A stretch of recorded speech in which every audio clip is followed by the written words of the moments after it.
feel so touched right now. Wasn't that banquet good? Wasn't that awesome? And Pastor Larry, just out of the abundance of his heart, just does that for you. I think you should give him a round of applause because that's really awesome.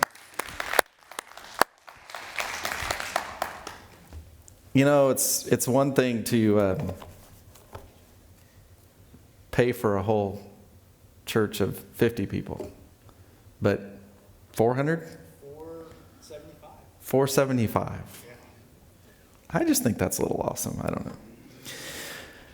One quick announcement that I wanted to make really quick. We have an elderly lady that watches online because she's disabled. It's harder for her to get around. She actually currently just lives across the street, but she watches online.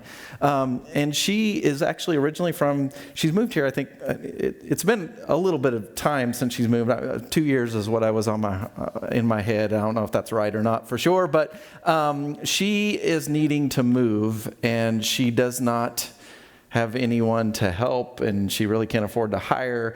And so I would love to help her. I'd love to get a group of our church people to help her move. That would require some trucks, maybe a trailer, some things like that, some manpower, of course, or women power, human power. But it's the timing that's really lousy because she has to be out before January, which means we're looking at like December 31st, which is a Saturday. And I'm just kind of wanting to, I'll put it out on our Helping Hands group, but I'm wanting to know who might be willing to help. And if you're either here tonight or even watching online and listening to this, if you could text me, get a hold of us at church, because I'm wondering if since Saturday is actually New Year's Eve, I had recommended a Saturday until she told me what Saturday it was. And then I was like, oh, New Year's Eve day. I don't know how big of a crew we could get to help. But if we get enough people and we do it in the morning, it might not be quite so bad. So I don't know, but I don't know if people would be off that Friday if we want to do it like Friday afternoon. So let me know. Give me some feedback. If you want to get in touch with me, I'd really appreciate it because I really would like to help her and get a good crew put together and reach out. Like I said, she does even attend here. We have helped people that haven't attended here, connected to our church family here. We can't help everybody in the city of Lebanon to move, obviously, but we can certainly do our part. And she does watch online and would love to help her. And normally it wouldn't be that big of an issue. It's just kind of the timing. And so I was like, can we go to January? And then she has to pay for an extra month. So, there's a lot involved, and that's why. So if you would help me by letting me know if you are interested, what day might work better, Friday or Saturday, and just let me know. That would be awesome. If you text me 417-718-1737. Will she need some help with pre-packing, like packing a day or two before event? Talk to me early. I don't know the answer to that question, but I can find out. But don't let me forget that. I'm really good at forgetting these days. Forgetfulness is a really good trait of mine. I'm really good at it. But anyway, yes, just text me. If you don't know my text number, call the church office, and you can get my extension, because Pastor Larry, we do have a church directory now. We changed our announcement. We're moving up in the world. Some information system, IT work, information technology work that went into place by yours truly. But tonight, we have been in a series. How many enjoyed last week? Just getting a show of hands of an update there. Okay. Actually, to first start off, I was talking to my neighbor who's just recently retired, and I told him that I knew a lot of jokes about retired people. Unfortunately, none of them work.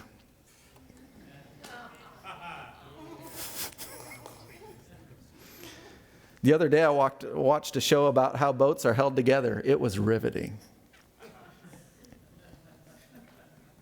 I had a dream the other night that I was a muffler. I woke up exhausted. But the real question of tonight is this: why is justice best served cold? Why is justice best served cold? If it were warm, it would be just water. Lighten up, people. It's Christmas. Come on. So, Naked Marriage series.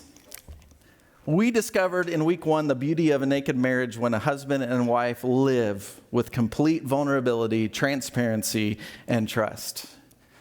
Come on, it's been a long week. Some of you went to a banquet, now you're going to church, you're going to be back to church Sunday. I tried to interject some humor there. Was it good? Don't answer that question. No, I don't even want to know the answer.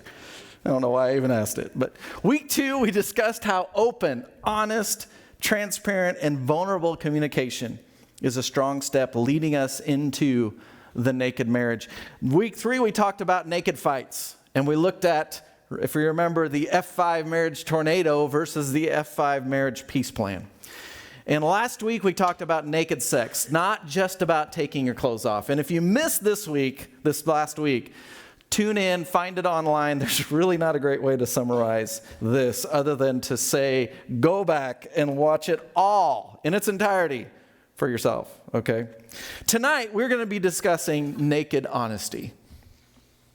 And to start this off, from the Naked Marriage book that we've based this series off of, I want to read to you the introduction because, number one, I guess I'm in a funny mood, but it's kind of funny to this story that he tells. But and I thought it was a good introduction to tonight's topic that we're on. And this is Dave talking here, and he says, when Ashley and I were newlyweds, we had just settled comfortably into our little house in Georgetown, Kentucky, next to the college campus where I had graduated a week before our wedding. The Love Shack is what we called it. I was waiting for the breakout in song, but it didn't happen. So it was already starting to feel like home, but the age of the house combined with some cracks in the foundation made it possible for critters to find their way inside. This was a problem for me because for some weird reason, I've always been freaked out by mice. I've struggled even going to Disney World because I'm afraid Mickey is going to start chasing me. It's actually not quite that bad, but it's still a pretty embarrassing fear. At this point in our young marriage, I had done a pretty good job of hiding my fears and frailties from my bride, but she was about to learn in dramatic fashion that her husband wasn't nearly as tough as he pretended to be. She was doing crunches on the floor in front of the TV while I was doing no physical movement at all, lounging in a recliner. Out of the corner of my eye, I saw a quick movement, and I turned my head to see 2 beady little eyes staring back at me. My fear was staring me in the face. I gathered my wits and summoned my courage. I was going to take care of this mouse. I refused to be bullied by a rodent in my home in front of my wife. After all, I was the man of the house, and I was about to teach this mouse a lesson. This was a moment of destiny. Husbands, I share this with you not to point fingers. I just turned the wrong page too much. Sorry, like lots too much. No. I tiptoed to the kitchen and found a large pot and started moving toward the mouse. In hindsight, I'm not entirely sure what I was planning to do with the pot. I think I was planning to capture the mouse under the pot, and then I was hoping Ashley would know what to do from there. As I took a step toward Mickey, he saw me and made his move. I remember thinking to myself that mice are much faster than you'd think. He started running toward Ashley, who was still on the floor doing sit-ups, but he didn't see her because he was looking back toward me as he ran. Before I could say anything to warn her, the mouse had run onto Ashley's side and scurried his little rodent feet up onto her stomach. At this point, all chaos broke loose. There was literally shrieking, screaming, and crying. It was a full-blown hysterical meltdown. Finally, Ashley had to say, "Dave, pull yourself together. It's just a mouse." She's still the brave one in the relationship. We survived the mouse attack, and we've laughed about it a lot since then. But that incident also taught me a valuable lesson. If I had been honest with Ashley in the beginning about my fear of mice, the humiliation would have been less severe. When we are vulnerable and transparent with our spouse about everything, even something as small as fear of mice, we set ourselves up for a solid partnership instead of a pattern of secrets. Unfortunately, many people live a life full of fear and secrecy instead of being led by honesty and love. Secrecy ruins relationships. In fact, It is often the very reason why a relationship ends. Secrecy clouds our judgment and erodes the honesty, trust, and intimacy in our marriage. Honesty, however, heals relationships. It makes us feel secure, sets a positive course for our lives, and chases away our fears in the process. I believe most, if not all, of us have a fear of being honest. And those fears, if left unchecked, can rob our marriage and our lives of peace and joy. A naked marriage requires unfiltered honesty, and both spouses giving the secret-free guarantee to one another. This means there is never a time or place for secrets in your marriage unless you are planning a surprise party for your spouse. Secrecy is the enemy of intimacy and naked honesty. I thought the mouse story is funny, but I really thought the meat and the substance in that excerpt was really good. When we are vulnerable and transparent with our spouse about everything, even something as small as fear of mice, we set ourselves up for a solid partnership instead of a pattern of secrets. I like that. Because secrecy ruins relationships. It clouds our judgment. It erodes honesty, trust, and intimacy in our marriage. But honesty heals relationships.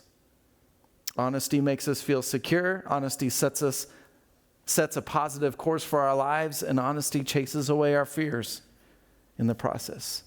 We need to be sure we have complete transparency and vulnerability, even with the things we would rather no one knew about.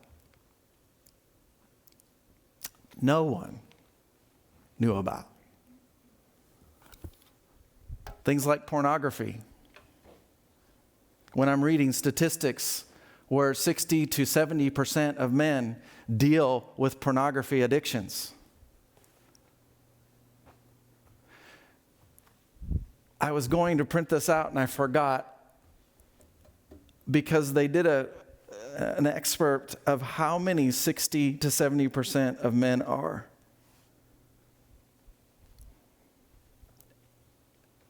And the gentleman had everyone stand up whose birthdays were born in January, February, March, April, June, and August. Would you stand up, men, if your birthday is any of those months?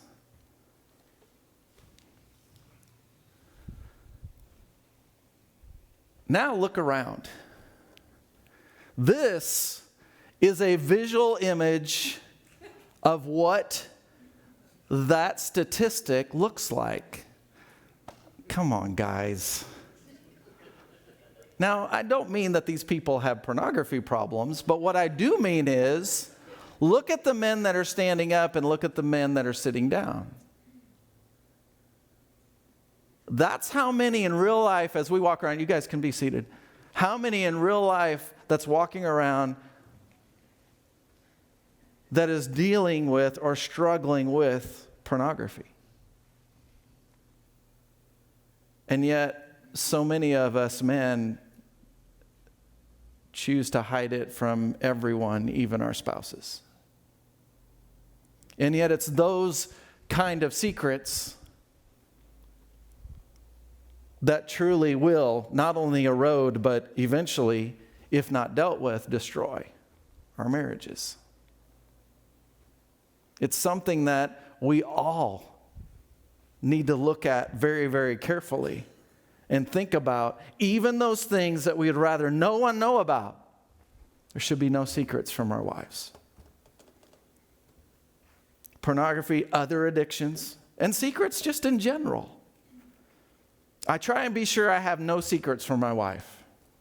Early in our marriage, I remember I actually was talking to Lori today, and I was trying to find something to follow up on the whole, something silly, that I was trying to follow up with the whole mouse story of something personal that I could relate to you, of which I was embarrassed to tell Lori. But frankly, honestly, most of the stuff, I was kind of an open book. I mean, we dated, some of it was circumstantial and logistical, but we dated for 3 years before we got married. And there wasn't a whole lot that she didn't know about me before our wedding day. But I do remember this was more not so silly, it was more of a serious thing. But I remember early in our marriage, and honestly, she said early, and I'm even going to say maybe it wasn't quite so early as what she's thinking, where I remember hid buying things thinking my wife wouldn't approve. Now, I know no other man had ever, bought a gun and hid it from his wife so that she wouldn't know that she bought it. He bought it. So I know I'm just talking about me here, but however, what I came to find out was, in actuality, once I was honest and upfront, she was more apt to say yes to something I really wanted than I even was. I mean, I would say, man, I'd like that. Well, you get it. No, I don't want to spend. Get it. Okay, if you insist. I mean, seriously, that's how it has went since I have been open and honest. What she just wanted was for me to be open and honest and not hide. Can anybody understand or relate? I live my life striving to be sure there are no secrets between Lori and I. That's what it needs to be with all of us, with you and your spouse as well. Secrets are the enemy of a naked marriage. Once we are open about some of the things that are undermining our marriage, that's the beginning of healing wounds or scars that can't exist. Scars and wounds take on so many different forms. Broken trust, emotional or even physical abuse, something we already mentioned, pornography addictions, other addictions, physical or an emotional affair. A quote from the book, some of the greatest scars a marriage can carry are those left in the aftermath of infidelity. When your spouse has had an emotional or physical affair, including pornography addictions, there's some things that need to be addressed in order, well, I'm just going to say need to be addressed. And the first one is make the decision to save the marriage. I encourage everyone that has been involved in something like this to say yes to this, if at all possible. God is not a God of divorce. And divorce very rarely, almost never, resolves a problem. It only introduces new ones. However, as I say that, in some circumstances, I understand divorce may be the only option. And I mean this in the case of physical abuse, extreme mental or emotional abuse, or circumstances where you feel like you or even your kids are in danger and you don't feel safe. Because it takes two to make a marriage work, right? And if one refuses to do what needs to be done to fix the relationship, then it won't get fixed. That's one of the first things that I ask a couple that comes to me for marriage counseling. I ask them typically something along the lines, each one of them, do you love this person sitting next to you? Are you willing to put forth the effort and the work to solve this problem? Are you willing to do whatever it takes? If they can have both of them answer yes to those three questions, then that's like 70 to 80, of course, knowing that, 80% of statistics are made up. That's like 80% of the work right there. The other 20% is all uphill.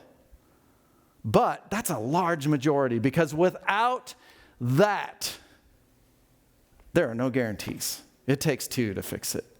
One can be all in, and if one is unsure, then I'm unsure if we're going to fix this or not. Or if God can fix this. And you say, what do you mean if God can fix this? Because God gave you your own will. Your own choice to make your own decisions.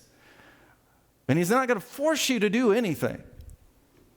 Can God fix a marriage? Can God fix any marriage? Yes, I believe He can. But it takes the cooperation of both people involved in that relationship in order for that to happen. In premarital counseling, I always say a marriage is made up not of two, but of three.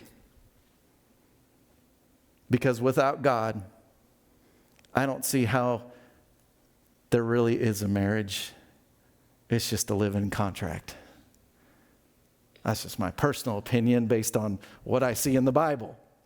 But just me. But it takes all three. And if all three aren't willing when we know God is willing, but if both spouses are not willing, then it's an uphill battle that I'm not sure of the outcome. And it cannot be lip service. It has to be good old-fashioned work. I've had many couples come into my office and say all the right things, but then do none of it. Or one does none of it. And that just doesn't work. Because it requires old-fashioned work from both parties involved. So, the first step, make the decision to save the marriage, if at all possible. Second, you got to choose to forgive. Forgiveness and trust are two different things. Let me say that again. Forgiveness and trust are two different things. Forgiveness is simply saying, because I love you, I am choosing to pursue restoration instead of revenge. I'm choosing to pursue healing instead of hatred. That's what forgiveness says. Trust is earned. And you break trust enough, well, let's just say this. If you bend trust enough, it's kind of like bending a piece of aluminum. You bend it enough times, and eventually what happens? It's going to snap. Right? So, choose to forgive. The next thing, insist your spouse break off all contact with the other person involved. If your spouse won't break off all contact, then there's no opportunity for trust or healing to happen. Next, create a policy of total transparency in the marriage. And this can even include accountability. And there's such thing as accountability software like X3 Watch or Covenant Eyes to block porn and monitor contacts. Why? Because you have to have a secret-free guarantee from both spouses for the marriage to heal. You have to. And once trust is broken, there has to be some step that's made that says, I'm all in. I'm here. I'm an open book, and I want this to heal. I want this to work. And that's what this does. Because obviously, if we have no secrets, there's nothing to hide, right? It helps in that level of building trust back. A secret-free guarantee from both spouses for the marriage. Why can I not say that tonight? Next thing, go to counseling right away. I can't fathom the idea that most people wait to see any type of a counselor, whether it's a pastor or it's a professional counselor. They do everything else but. And then I hear of people that go to counselors and say, well, we went to counselor and they didn't work. Don't go to her or don't go to him because it didn't help. Well, you put up with something long enough, eventually you just shut down emotionally. And you're just done. And so many people that come to a counselor wait until they're right at that spot. And I never blame anyone for being at that state and just being done. I never blame them. Do I like it? Nope. Go to a counselor right away. There's nothing wrong. If my car, my truck, is failing to run right, what's the first thing I'm going to do? Well, maybe if we try this. Or maybe if we do this. Or maybe if we just ignore it, it'll start to work. Would I do that? No. You know what happened to me this week? What did I do? Well, the first thing I had to do was borrow Pastor Larry's truck because we had to get Black Betty back from the Christmas banquet, because it was in the church parking lot, hooked to my trailer to go to the banquet Monday night, of which I was going to pick up Black Betty and take her back to church after the banquet. And I went to get in my truck and it wouldn't start. So what did I do? First thing, Tuesday morning, we towed it over to Douglas Auto. Even I saw Aaron at Mighty Oak. And I said, Aaron, I think I got a job for you. He said, bring it over in the morning. No, I didn't, that truck didn't sit out there the week hoping that it was going to fix itself. No, what did I do? I did something about it. I took it to the car doctor and they fixed it. They analyzed the problem. They looked into it. They researched it. They found the fix and the solution. They applied it. And guess what? I'm driving my truck today. And really, that's a lot like counseling. Except really, the person that really fixes it is you. A counselor just helps you to walk through the fix for you. That's all it does. That's all they do. So go to counseling right away. A pastor, a professional Christian marriage counselor. You will most likely need help gaining some tools to navigate the healing process. We go to a physical medical doctor for far less trauma than we ever do for the emotional trauma we sometimes go through. Don't be afraid to let someone else in to help. It doesn't mean you're weak any more than if you go to a medical doctor. Again, if I'm cooping and hacking around for a week, a month, do you think I'm going to go to a doctor? Yeah, it won't take a month. Okay, in fact, I'll tell myself now. Ever since the fall down the stairs, Pastor Larry, I keep saying, my neck is healed, my neck is healed, my neck is healed. And then I'll reach just right and all of a sudden it'll pop out and I was in the most extreme pain and it'll go all the way down to my very finger. I feel like I've got new nerve endings that I never had before in the very itsy bitsy part, the very tip of my fingers. Because I never felt them before this. But now they are on fire when that snaps. And it does it at the most odd times, and it's no rhyme or reason. And you know what my wife has been telling me for 3 weeks? Just make an appointment with Laura. I'm like, maybe it'll go away. Why do we do that? Because I shouldn't, right? Just go get the help I need, which is what I'm going to do tomorrow. I'm going to make an appointment tomorrow, I should say. All right. Don't be afraid to let someone in to help. Next, prioritize time together to rekindle the intimacy in your relationship. Time to talk, time to pray together, time to laugh and cry together. The next thing, don't do life alone. Get community around you, a healthy church home. Get other trusted people praying for you, giving you support and accountability. Don't do it alone. Next, decide in advance you're not going to give up when it gets hard. You got to make that choice first. I even go as far to say, decide in advance that you're going to make this relationship work regardless, no matter what it takes. Now, obviously, it takes both of you making that decision for that to actually happen. But in Lori and I's case, divorce is not an option. She may be the last one standing bloody and bruised because I'm going to probably give out first.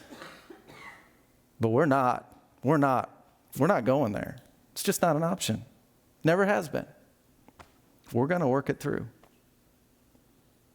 And sometimes it's been tough. It's not always easy. I mean, we're working on year 30, and it's just now feeling like, I think I got a handle on this.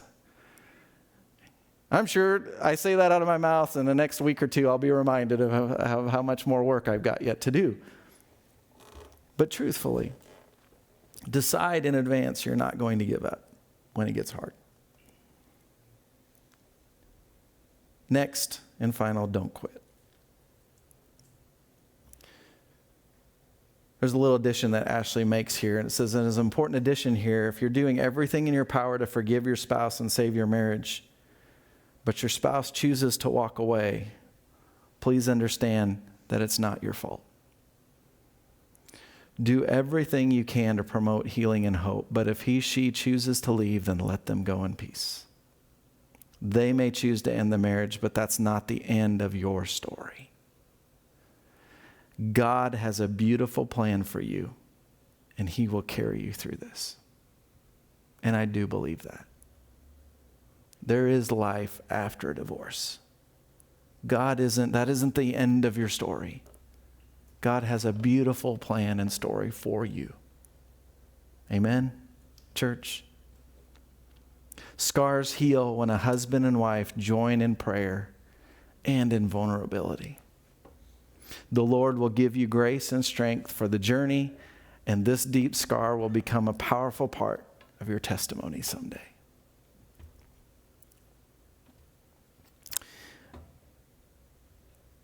Another excerpt that I thought about letting go that was really neat.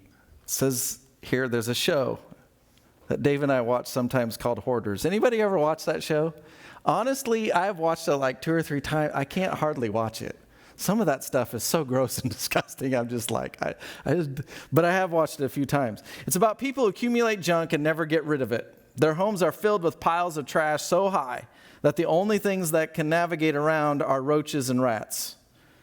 Okay, that's where I draw the line. My shop, after remodel, looks pretty bad. Pastor Larry can testify. But rats.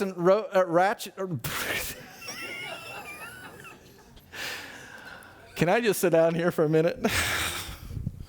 Rats and rodents is where I draw the line, because a couple years ago I had those, because I had a sack of feed for our food plot that somehow the mice found and multiplied. I mean, multiplied. And I was like, oh no. I went to Walmart and I got the good stuff, the green stuff. Yeah, and we went to town. 5 different traps all over the place. But anyway, back to the story. Their homes are filled with piles of trash so high that the only thing they can navigate around them are roaches and rats. The show is both sad and disgusting. On a spiritual level, I think a lot of us live our lives as hoarders. We don't mean to become hoarders. That sounds a lot like me in my shop. It just naturally happens over time until one day we're buried under a pile of junk. But we've got to be willing to clear away negative things that are taking up space to make room for new things that will bring peace back into our lives and marriages. Once we make these choices, we'll be able to help others find healing as well. We need to pray for God to remove the junk, to remove the clutter, and to heal our scars. Once the scars start to heal, it's time to bring in new things to replace them. Colossians 3:12 reads, "Since God chose you to be the holy people he loves, you must clothe yourselves with tender-hearted mercy, kindness, humility, gentleness, and patience." We need to ask God to fill our lives with these attributes and be diligent in our efforts to hold on to them for the sake of our marriages. Allow God's word to renew your mind and give you a new way of thinking that leads to a new way of living and interacting with your spouse. God wants to bring you healing. Trust him enough to let go of those wounds and scars that are holding you back, those toxic forces sabotaging your marriage. And you know, truthfully, honestly, this is so much correlation. I don't mean to compare your marriage to my garage, but in a lot of ways it's very true. And because we put up with all this stuff thinking, well, like me, I don't have the time right now. I don't have the resources. I don't have the energy. And we just ignore it. But yet, every time I go into my shop, I am disgusted at myself. I'm disgusted at my shop. It bothers me, gives me anxiety and stress. And yet, don't we treat our relationship with our spouse like that sometimes. We ignore the problems because either we're scared to deal with them, we don't feel like we are adequate to, we don't feel like we have the time to, we just feel like if we ignore it, it'll go away. But then every time it riles its ugly head and we see it, the problem, the existence, maybe not the person, but the problem, the issues, it makes us sick to our stomach. Why do we do that to ourselves? Why do we not just hit it head on and address the problem and fix it? And then I can walk into a garage where I'm proud to be in it instead of wishing I could just close the door behind it again. That wasn't even in my notes. That's free. Genesis chapter 2, verse 18. The Lord God said, "It is not good for man to be alone. I will make a helper who is just right for him." And the book references a love seat principle. Giving up your selfish desires to become selfless. When both the husband and wife make it their mission to serve one another, their hearts are going to be filled up in the process, and their marriage will thrive.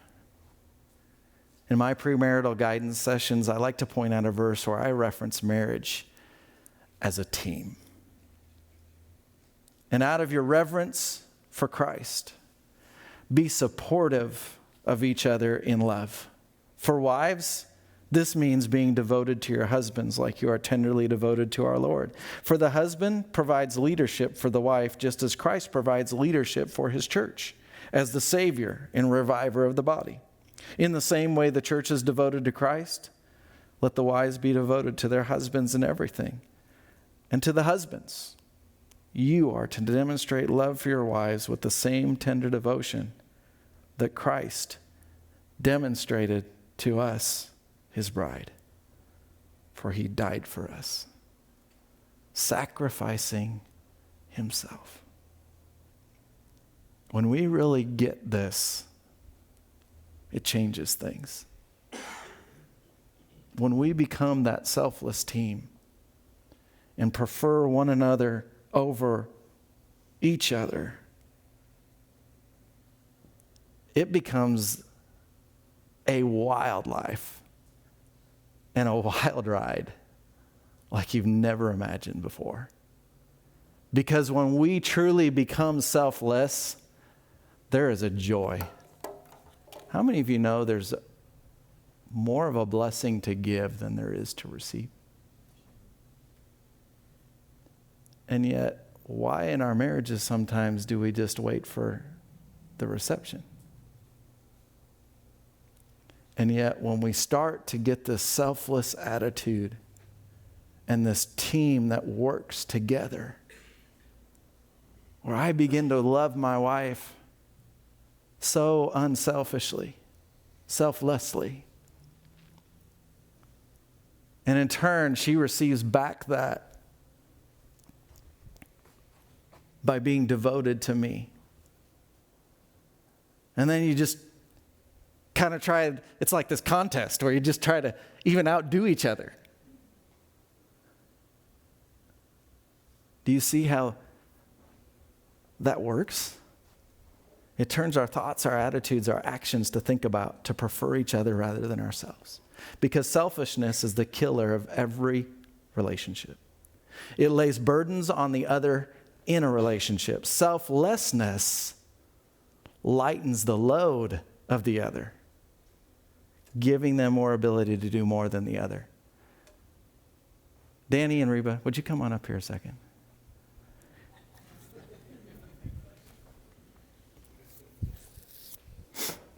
You see, when we have a load, it's hard to move. But you see, as if Danny keeps handing something to Reba there, Don't you pick my shirt. and we start piling more on because, Danny says, well, Reba, I think I want that other gun that I saw at the gun shop, so I'm going to give that.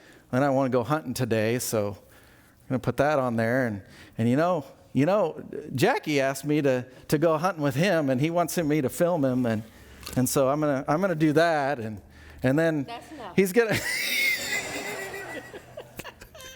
What's gonna eventually happen here?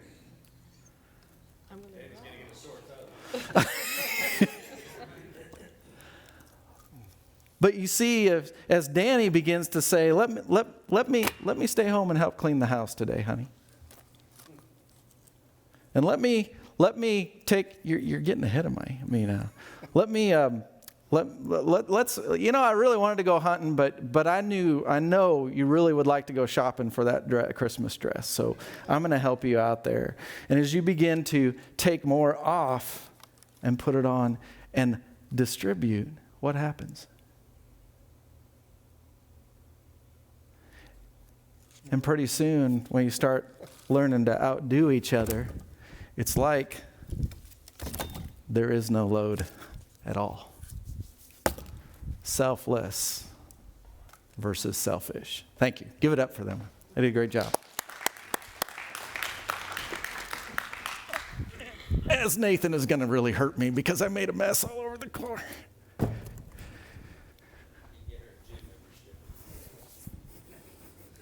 When we start doing life together as a team, preferring one another in every area of our lives, that team will go further and deeper it could ever have gone on their own.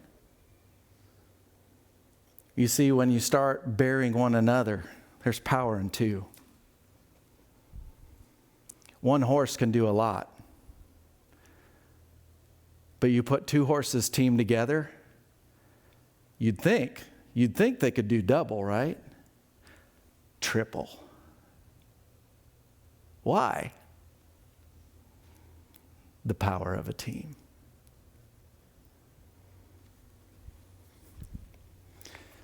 Love does for a marriage what breathing does for lungs.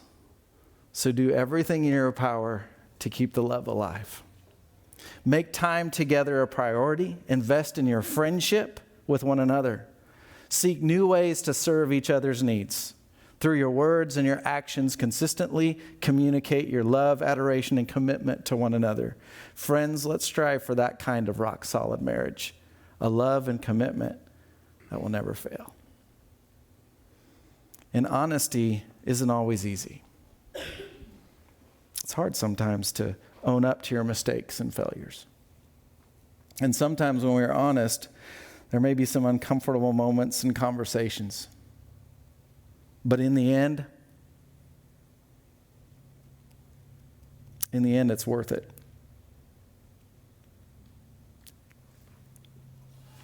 In the end, it makes you a better person. And it makes your marriage stronger. Even though my wife knows I'm an idiot, she still knows. There's no secrets.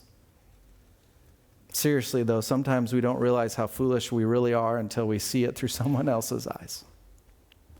And when I'm completely, totally honest and not try to whitewash an unwise choice left to my own devices, because we tend to do that naturally. Oh, it wasn't that bad. However, getting it out in the open causes us to see the truth, to learn from it, to grow from it, and your spouse to have complete confidence and trust in you through the process. Regardless of the mistake made, that trust and confidence, that's gold. A naked marriage takes that secret-free guarantee.